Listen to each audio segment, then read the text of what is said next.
നിങ്ങളെ ഉപദ്രവിക്കുന്ന ഒരവസ്ഥ ഇല്ലാതിരിക്കാൻ നിങ്ങൾ നന്നായി ശ്രദ്ധിക്കണം. അതിന് നിങ്ങൾ ചെയ്യേണ്ടത് 2 കാര്യങ്ങളാണ്. ഞാൻ പറഞ്ഞു, നാളെ നേരം വെളുത്താൽ ഈ 2 കാര്യത്തിൽ നിങ്ങൾ വീഴ്ച വരുത്തരുത്. അല്ല യുദൈൻ, ഉപദ്രവിക്കപ്പെടാതിരിക്കുവാൻ ഇസ്ലാം നിർദ്ദേശിച്ച ഏറ്റവും പ്രധാനപ്പെട്ട 2 കാര്യങ്ങളാണ്. ഒന്നെന്താ, നിങ്ങൾ ഡ്രസ് കോഡാണ്. ഡ്രസ്സാണ്. ഇപ്പം ഞാൻ പറയാ, നിങ്ങളൊരു പ്രായപൂർത്തിയായ ഒരു പെൺകുട്ടി പുറത്തേക്ക് പോകുമ്പോൾ കുറച്ചൊക്കെ ദീനി ചിട്ടുള്ള ഉമ്മമാർ നിങ്ങളെ വീട്ടിലുണ്ടെങ്കിൽ ഉമ്മാർ പറയും, ആ മഫ്റ്റ് നേരിടും മോളെ, എന്താ നീ മഫ്തട്ട രൂപം എന്ന് ചോദിക്കും. അപ്പോൾ സത്യത്തിൽ നിങ്ങൾ മനസ്സിലാക്കണം വെച്ചാൽ, നമ്മൾ മഫ്തിടുമ്പോൾ ചിലപ്പോൾ എന്ത് ചെയ്യും, നമ്മളെ ചെസ്റ്റിലെ ഭാഗങ്ങൾ ചിലപ്പോൾ ആ മഫ്തൊന്ന് നീക്കിയിടും, ചിലപ്പോൾ മഫ്തൊന്ന് പിന്നെ കുത്തിയിട്ട് എന്ത് ചെയ്യും, ശരീരത്തിന് ഷോൾഡറോ അല്ലെങ്കിൽ കഴുത്തിൻ്റെ കുറച്ച് ഭാഗമോ ഒക്കെ കാണുന്ന രൂപത്തിൽ മഫ്ത അഡ്ജസ്റ്റ് ചെയ്യുന്ന ആൾക്കാരുണ്ട്. അപ്പോൾ നിങ്ങളിത് അഡ്ജസ്റ്റ് ചെയ്യുമ്പോൾ കാണുന്ന ആളെന്താ വിചാരിക്കുക, നിങ്ങൾ മനസ്സിലായി, കാണുന്ന ആൾക്കാരുണ്ടാവില്ലേ, നിങ്ങളിങ്ങനെ മഫ്ത അഡ്ജസ്റ്റ്മെൻറ്റ് ചെയ്തത് കാണുന്ന ആളെന്താ വിചാരിക്കുക വെച്ചാൽ, ഇവൾ ഈ ശരീരഭാഗങ്ങളൊക്കെ ഞങ്ങളെപ്പോലത്തെ ആൾക്കാർക്ക് കാണാൻ വേണ്ടിയിട്ട് അഡ്ജസ്റ്റ് ചെയ്ത് വന്നിരിക്കുകയാണ് എന്നാണ് വിചാരിക്കുക. അതാണ് അതിൻ്റെ അപകടം. എന്നാൽ നിങ്ങളെന്തിനാണ് ചെയ്തത്? അതിനാണോ ചെയ്തത്? മഫ്തൻ്റെ തല പിടിച്ച് കണ്ണാടിയിൽ നോക്കി കുത്തി റെഡിയാക്കി വെച്ചത് അതിന് വേണ്ടിയാ? അങ്ങാടിയിൽ ഏതെങ്കിലും പുരുഷന്മാർ നിൽക്കണമെങ്കിൽ അവർക്ക് കാണാനുള്ള സൗകര്യത്തിനാ? അല്ല. നമ്മൾ ചെയ്തതെന്നറിയോ, നമ്മളേതോ കൂട്ടുകാരി അങ്ങനെയാണ് മഫ്ത ഇട്ടത്, അതുകൊണ്ട് നമ്മളിട്ട്. നമ്മളൊരു കൂട്ടുകാരി അങ്ങനെയാണ് മഫ്ത ഇട്ടത്, അതുകൊണ്ട് നമ്മളിട്ട്. മനസ്സിലാണ്ടോ? പുറത്തിറങ്ങിപ്പോണ ആളുകൾ നേരെ തിരിച്ചാ വിചാരിക്കുക. നബിൻ്റെ കാലത്ത് ഈ അടിമ സ്ത്രീകളും അല്ലാത്ത സ്ത്രീകളും തമ്മിൽ വേർതിരിയാൻ പറ്റൂല. അപ്പം അടിമ സ്ത്രീകൾ ആണുങ്ങളെ പോലെയാണ്. എന്നിട്ടല്ല ജീൻസും ടീഷർട്ടും കൊട്ട് പെണ്ണുങ്ങൾ പോയല്ലേ, അതേമാതിരിയാണ്. അപ്പം എന്താ, ഇവർ ശരിക്കും വേശ്യകളാണ്, ആർക്കും ഉപയോഗിക്കാൻ പറ്റിയ വേശ്യകളാണ്. അപ്പോൾ മൊത്തത്തിൽ അറബികളുടെ വേഷം അതായപ്പോൾ ഖുർആൻ എന്ത് ചോദിച്ചാൽ മുസ്ലിം സ്ത്രീകൾക്കൊരു വേഷം നിശ്ചയിച്ചു കൊടുത്തു. ആ വേഷം ഇട്ടാൽ വേറെല്ലോരും മനസ്സിലാക്കണം ഇത് വേണ്ടാത്തരത്തിൽ നടക്കുന്ന സ്ത്രീകളെ കൂടത്തിൽപ്പെട്ട ആളല്ല എന്ന് മനസ്സിലാക്കാൻ വേണ്ടിയിട്ട്. അതിന് വേണ്ടിയാണ്. ആ ഡ്രസ്സ് എന്തായിരുന്നു പറയുന്നത്? ആ ഡ്രസ്സിൻ്റെ പ്രത്യേകത, അത് സാരിയാണോ, അത് പർദ്ദയാണോ, അത് ചുരിദാറാണോ? എല്ലാവരും ചോദിക്കും, ചുരിദാർ ഇസ്ലാമിക വേഷമാണോ, സാരി ഇസ്ലാമിക വേഷമാണോ? ഇസ്ലാമിക വേഷത്തിന് ഒരൊറ്റ മാനദണ്ഡമുള്ളൂ. ആ മാനദണ്ഡം ഉണ്ടെങ്കിൽ നിങ്ങളുടെ ഡ്രസ്സ് ഇസ്ലാമികമാണ്. ഒന്നെന്താ അറിയോ, യുദ്നീന അലൈഹിന്ന മിൻ ജലാബിബിഹിന്ന, ദേഹത്ത് അയഞ്ഞു കിടക്കുന്ന വസ്ത്രം. ടൈറ്റാകാൻ പറ്റൂല. ഇപ്പം ടൈറ്റാണ്, സിബൊക്കെ ചെയ്യുക ടൈറ്റാകാൻ വേണ്ടി. ടൈറ്റായ വസ്ത്രം ഇടാൻ പറ്റൂല. ടൈറ്റായ വസ്ത്രം ഇടാൻ കഴിയൂല, ധരിക്കാൻ കഴിയൂലല്ലോ. മനസ്സിലായി? അങ്ങനെ ടൈറ്റാക്കിയിട്ടാണ് എന്ത് ചെയ്യുക, സ്ത്രീകൾ ഉപയോഗിക്കുക.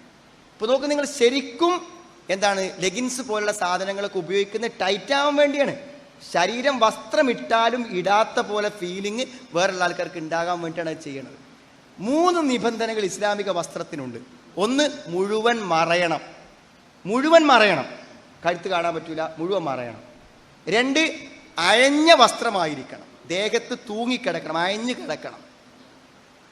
3, സുതാര്യമാവാൻ പറ്റൂല, അതായത് ഉള്ളിലെ അടിവസ്ത്രങ്ങൾ കാണുന്ന രൂപത്തിൽ നെയ്സായ സുതാര്യമായ വസ്ത്രമാവാൻ പറ്റൂല.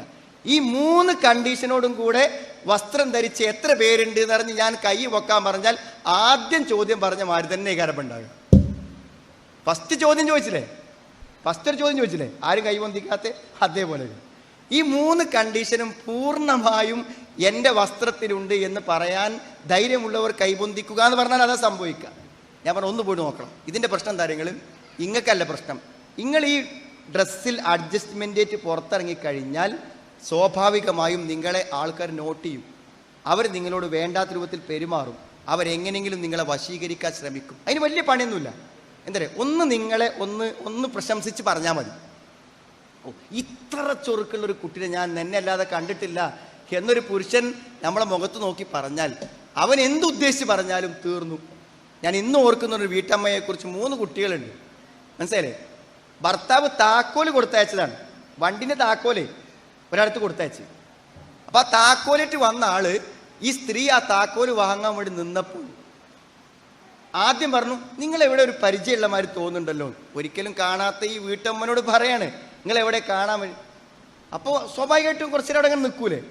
അത് കഴിഞ്ഞ് അടുത്ത വാചകത്തിൽ അവരെ നന്നായി സുഖിപ്പിക്കുന്ന ഒരു വാചകമാണ് അയാൾ പറഞ്ഞത്. അത് ഈ സദസ്സ് പറയാൻ എനിക്ക് പറ്റൂല, പറയാൻ പറ്റൂല.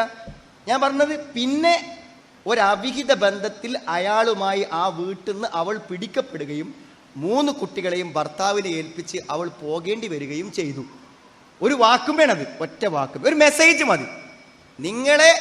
നിങ്ങളെ വീഴ്ത്താൻ ഒരു മെസ്സേജ് മതി, ഒറ്റ മെസ്സേജ്, അത്ര ആവശ്യം. അതുകൊണ്ട് നിങ്ങൾ എന്ത് ചെയ്യണം? ഡ്രസ്സ് അത് ഏറ്റവും നല്ല രൂപത്തിൽ എന്ത് ചെയ്യണം? നിങ്ങൾ എന്ത് ചെയ്യും? ഡ്രസ്സിൻ്റെ കാര്യം ഏറ്റവും നല്ല രൂപത്തിൽ ശ്രദ്ധിക്കണം. രണ്ടാമത്തെ ഒരു കാര്യം, ഇത് ഇന്നത്തെ ക്ലാസ്സിൽ നിങ്ങൾ നാളെ പ്രയോഗവൽക്കരിക്കേണ്ട കാര്യമല്ല. രണ്ടാമത്തെ കാര്യം എന്താണെന്ന് ചോദിച്ചാൽ, നിങ്ങൾക്ക് അനുജന്മാരോ ജ്യേഷ്ഠന്മാരോ ഒക്കെ ഉണ്ടാവുമല്ലോ, ബ്രദേഴ്സ് ഉണ്ടാവും.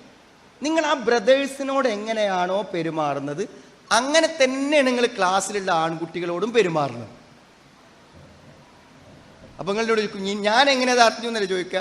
ഞാൻ പറയണല്ലോ, ഇപ്പോൾ ഇത് നിങ്ങളെ വീട്ടിലുള്ള ബ്രദേഴ്സിനോട് പെരുമാറുന്ന പോലെ തന്നെയാണ് നിങ്ങളെ ക്ലാസ്സിലെ ആൺകുട്ടിയോട് പെരുമാറുന്നത്. ഞാൻ പറയുമ്പോൾ നിങ്ങൾ എന്നോട് ചോദിക്കും, എങ്ങനെ ഇപ്പോൾ നിനക്കതറിയാം, നിങ്ങൾക്ക് എങ്ങനെ അതറിയാം ഞങ്ങൾ അങ്ങനെ പെരുമാറുന്നത്? എനിക്കെങ്ങനെ അറിയാം? നിങ്ങൾ 20ാമത്തെ കൊല്ലമാണ് ആണും പെണ്ണും മിക്സഡായി പഠിക്കുന്ന ഒരു കോളേജിലെ അധ്യാപകനാണ് ഞാൻ. 20 കൊല്ലമായിട്ട് ഞാൻ പഠിപ്പിക്കുകയാണ് സർവീസിൽ. മനസ്സിലായി? ക്ലാസ്സിലെ ആൺകുട്ടികളും പെൺകുട്ടികളും എങ്ങനെ പെരുമാറുന്നു എന്ന് എനിക്കറിയാം. ഒരു ഭയമില്ലാതെയാണ് അവർ പരസ്പരം പെരുമാറുക. ചില ആളുകൾ ഭക്ഷണം എന്ത് ചെയ്യും? എന്തെങ്കിലും മിഠായി കഴിക്കുകയാണെങ്കിൽ അത് പൊട്ടിച്ചിട്ട് ഒരു പൊട്ട് കൊടുക്കും. അതൊക്കെ ശരിക്കും ഇസ്ലാമിൽ എപ്പോൾ ചെയ്യേണ്ട കാര്യങ്ങൾ? കല്യാണം കഴിഞ്ഞിട്ട് ആദ്യത്തെ ദിവസം ചെയ്യേണ്ട കാര്യമാണ്. അത് ക്ലാസ്സിൽ നിന്ന് ചെയ്യുന്ന ആൾക്കാരുണ്ട്. ഞാൻ വെറുതെ പറയല്ല. നമ്പർ വാങ്ങുക, ഫോൺ വിളിക്കുക, മെസ്സേജ് ചെയ്യുക, ഒരേ ബസ്സിൽ ഒറ്റ സീറ്റിലിരുന്ന് പോവുക, ക്ലാസ്സിൽ ആരുമില്ലാത്ത സമയത്ത് ഒറ്റയ്ക്കിരുന്ന് വർത്താനം പറയാം. ഞാൻ പറഞ്ഞത് ഇസ്ലാം ശക്തമായി വിരോധിച്ച കാര്യമാണ് വല തഖ്ലഅന ബിൽ ഖൗൽ. നിങ്ങൾക്ക് സ്മാർട്ടായി തന്മയത്വത്തോടു കൂടെ വേറെ ഒരു അന്യ പുരുഷനോട് സംസാരിക്കാൻ പാടില്ല. അത് ഖുർആനിലുള്ളതാണ്. അങ്ങനെ സംസാരിച്ചാൽ നിങ്ങളുടെ സംസാരം കേൾക്കുന്ന പുരുഷനിൽ ആഗ്രഹം ജനിക്കുകയും അവൻ്റെ മനസ്സിലുള്ള രോഗം നിങ്ങളെ അപകടപ്പെടുത്തുകയും ചെയ്യും. ഫയത്മ അല്ലദീ ഫീ ഖൽബിഹി മറദുൻ. നിങ്ങൾ എപ്പോഴും ശ്രദ്ധിക്കേണ്ട കാര്യമാണ്. എന്താ മിണ്ടാൻ പറ്റില്ല എന്നാ? ഒരു അന്യ ആണിനോട് മിണ്ടാൻ പറ്റില്ല എന്നാണോ പറഞ്ഞ്? അല്ല. വഖുൽന ഖൗലൻ മഅറൂഫ. എന്തെങ്കിലും അത്യാവശ്യ കാര്യങ്ങൾ പറയേണ്ടി വന്നാൽ പറയേണ്ടി വരും. മനസ്സിലായി? അത് ആ വാക്കിൽ അവസാനിക്കണം. അപ്പം നമ്മളോട് എന്തോ ഒരു കാര്യം ചോദിച്ചു, ഒരാളൊരു കാര്യം ചോദിച്ചു, നമുക്കിപ്പോൾ എന്താ ഇനി അടുത്ത അവർ നമുക്ക് എന്താ വിഷയം ചോദിച്ചു? മാത്സ്, ഇംഗ്ലീഷ് കഴിഞ്ഞു. എന്തിനാ നീ ചോദിക്കാൻ? ഇംഗ്ലീഷ് ആണെങ്കിൽ നിനക്ക് എന്താ വല്ല പേടിയുണ്ട്? വല്ല ഹോംവർക്കും ചെയ്യാണ്ടോ? എന്തിനാ നമ്മൾ ചോദിക്കണം? നമ്മളെന്താ ചോദിക്കേണ്ട കാര്യം? അപ്പോൾ അത് ചോദിക്കുമ്പോൾ അയാൾ എന്താ മനസ്സിലാക്കുക? നിങ്ങൾ ഇവൾക്ക് എന്നോട് വർത്താനം പറയാനൊക്കെ ഒരു താല്പര്യമുണ്ട് എന്ന് അയാൾ അപ്പം നോട്ട് ചെയ്തു. പിന്നെ അയാൾ എന്ത് ചെയ്യുന്ന നിങ്ങൾ എന്നോട് താല്പര്യമുള്ള എനിക്കും സംസാരിക്കാമല്ലോ, സമ്മതാണല്ലോ. മനസ്സിലായി? പിന്നെ ആ സംസാരത്തിൻ്റെ അവസ്ഥ എന്ത് ചെയ്യും? തുടരും. എത്ര കൃത്യമാണ് ഖുർആൻ്റെ പ്രയോഗങ്ങൾ നോക്കി നിങ്ങൾ. അപ്പം ചില പെൺകുട്ടികൾ പറയും, ഞാൻ അങ്ങനെയൊന്നും മനസ്സിൽ വിചാരിച്ച് സംസാരിക്കുന്ന ആളല്ല. ഞാൻ ആൺകുട്ടികളുടെ വർത്താനം പറയുമ്പോൾ ഒരാൺകുട്ടിനോട് സംസാരിക്കുന്നതിലുള്ള എന്തെങ്കിലും ഒരു സുഖമോ സന്തോഷമോ തെറ്റോ വിചാരിച്ചല്ല ഞാൻ സംസാരിക്കുന്നത്. നിങ്ങളൊന്നും വിചാരിക്കണ്ട. നിങ്ങളെ സംസാരം കേൾക്കണോ വിചാരിച്ചാൽ മതിയല്ലോ, പോരെ? നിങ്ങളൊന്നും വിചാരിക്കണ്ടേ. നിങ്ങൾ മദ്രസിലൊക്കെ പഠിച്ച നല്ല കുട്ടികളാണ്. പക്ഷെ നിങ്ങളെ സംസാരം കേൾക്കണവരൊക്കെ മദ്രസ പഠിച്ചവരാവില്ലല്ലോ. ആവോ? സംസാരം കേൾക്കുന്ന ആൾ വിചാരിച്ചാൽ മതി നിങ്ങളെ അപകടപ്പെടുത്താൻ. ഇത് നിങ്ങൾ ശ്രദ്ധിക്കണം. ഇത് നിങ്ങൾ ശ്രദ്ധിച്ചില്ലെങ്കിൽ നിങ്ങളെ ഒരു പന്തലിൽ വെച്ച് ബന്ധുക്കളെയൊക്കെ വിളിച്ചു വരുത്തി മക്കളെയൊക്കെ കൂട്ടി പള്ളിക്കത്തെ ഉസ്താദിനെയൊക്കെ കൊടുന്നൊരു നല്ല കല്യാണം നടത്താനുള്ള ഭാഗ്യം നിങ്ങളെ വാപ്പക്കുമ്മക്കും ഇല്ലാതെ പോകും. എങ്ങനെയായാൽ നല്ല ഡ്രസ് കോഡും ഇസ്ലാം പറഞ്ഞ മര്യാദകളും പാലിച്ചില്ലെങ്കിൽ എന്ത് ചെയ്യും? അപകടകരമായ പല പ്രശ്നങ്ങളും നിങ്ങൾക്ക് ജീവിതത്തിൽ വരും എന്നാണ് എനിക്ക് നിങ്ങളെ ഓർമ്മപ്പെടുത്താനുള്ളത്. അപ്പോൾ